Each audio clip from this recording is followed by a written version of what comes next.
निमराना रिको औद्योगिक क्षेत्र घिलोट स्थित हैवेल्स इंडिया लिमिटेड ने मेक इन इंडिया को मजबूती देते हुए आधुनिक रोबोटिक और 4.0 मैन्युफैक्चरिंग प्लांट में वॉशिंग मशीन प्रोडक्शन प्लांट का शुभारंभ किया।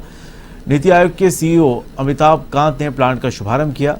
इस मौके पर उन्होंने कहा कि लॉयड एयर कंडीशनर और वॉशिंग मशीनों के लिए समर्पित यह अत्याधुनिक इकाई सरकार की आत्मनिर्भर भारत के निर्माण की दिशा में हैवेल्स की प्रतिबद्धता दर्शाती है। हैवेल्स इंडिया लिमिटेड के चेयरमैन अनिल राय गुप्ता ने कहा कि देश में पहले उन्नत रोबोटिक एयर कंडीशनर के प्लांट को प्रदर्शित करते हुए खुशी महसूस कर रहा हूं।